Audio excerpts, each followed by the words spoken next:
and the Mashkopiros were coming to take some of the corn, to steal it. In the mind of the Mashkopiros, it's probably more like harvesting, but in the mind of the Machingas, it's more like stealing because they were the ones that grew it. Well, anyway, so most of the Machinga took off running, and there's different versions of this story. There's a thing on Netflix that you can watch about it. I cannot remember the name of it, but if you search like tribes or native people on Netflix, you'll find it. The first half takes place in Brazil, I believe it is, and the second half takes place in the part of the jungle where I work. So Leonardo saw the Mashkopiras and he wanted to take a picture of them because, you know, they have bow and arrows. They don't have any clothes on except for a little bit of a bark sort of belt. And when he raised his camera up, the story goes from certain sources, when he raised his camera up to take a picture, they shot him through the heart with an arrow and killed him. There was also a man killed in 2011 by the Mashkopiros. So there are elements of the Mashkopiros who want to contact the outside world, and there's elements of the Mashkopiro society that remember the rubber boom or remember the stories from it. They would be too old to remember it themselves, but have been told the stories, and that you stay away from the outsiders because bad things will happen, disease, enslavement, etc. So yeah, Leonardo was killed by the Mashkopiros on, I believe it was May 1st, 2011. His name is Leonardo Perez, and he was a really, really nice guy, and I miss him a lot, but I Sorry to don't. hear that, Scott. Rest in peace. Yeah, we went to his house and ate dinner with them many times, drank masato. They had a net and they had a volleyball, which was like one of the main attractions in this community because, you know, they don't really have much stuff like that. Actually, I think we used a soccer ball, but they had a net and we would play volleyball with them. We had lots of fun with that. But yeah, his family, really great people. The Perez family, Gregorio, the mother's name is Flor, I believe, and Kathy. Anyway, very sad Leonardo was killed, but I don't blame the Mashkopiros necessarily.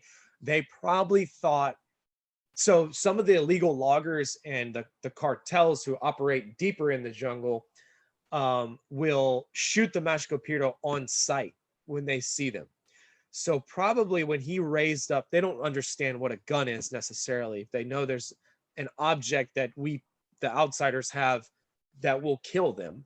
So probably when Leonardo raised this phone up, they thought it was a weapon and he was taking aim to shoot them and kill them. And they shot in defense, in their minds, in self-defense. So it's just a terrible misunderstanding.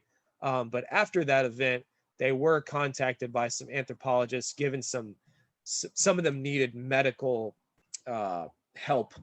And there's been some very sporadic contact with them since then, but very sad event, but it seems to have calmed down since then, but they're Okay. still living in voluntary isolation. All right, Scott. I know we don't have very much time. What would you like to finish up? What would you like people to walk away with when we talk about Pusharo? Well, I will, if we don't have much time. Pusharo is an amazing site. You should go there. You can visit my website, www.ethnoco.com. That's ETHNOCO.com. And if you put /Pusharo, you'll be taken to a page about Pusharo. I encourage, let's go visit Pusharo. I want to go back really, really bad. I would love to have a group to go with. But what I would like to close with would first be, when you visit a place, dive as deep into the culture as you possibly can. Don't just do the touristy stuff.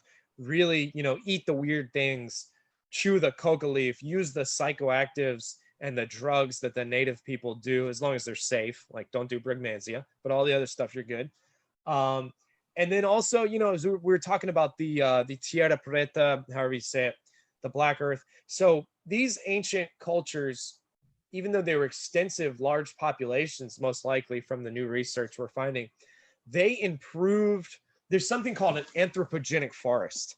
And in recent years, we've been learning that the Amazon is a food forest that has been altered by the hand of man. And when man altered this forest with a light touch, not by clear cutting it, but with a light touch, by improving the soil, planting fruit trees and various things, they actually improved the biodiversity of the forest. So they improved the forest for humans, and they improved the forest for all other species in the area, creating a more biodiverse an ecosystem that was better for life. So the message I like to take away from that is that I call it the Gardeners of Eden concept, that we already live in Eden. We just have to make the garden bloom. We're one of the only species that can, or we are the only species on this planet that can alter our environment in such a profound way. And we can turn it into a barren desert hellscape that is destroyed and polluted, or we can restore the Garden of Eden and help the earth to be a better place for humans and for all other species. So that's my message to you guys, that we have to become the gardeners of Eden. We can do that by sharing culture, learning about plants, connecting with nature. And yeah, that's my story. It's beautiful, Scott. Thank you so much for being here with us today, man. I'm going to post all of your content and your links to your different sites on my Facebook page. Again, that's the Ancient Andes. People can find us there. Scott, are you going to be planning on doing tours here in the next coming years? Yep. We'll be. So if you guys are planning, we'll be in Peru probably from April until early August-ish, mid-August. So the perfect time would be June and July if you're planning on coming to Peru, or maybe even May, June, July. So those 3 months would be an ideal time to go visit any of these places we've talked about. And how do you prefer people contact you, Scott, if they want to do a tour with you? I have no problem just contacting me on Facebook, which is Scott. My first name's Scott, and then Lite is my last name, Lite, T as in tiger. Or you can go to my website, which is www.ethnoco.com. And again, we'll post all the links for that on the website.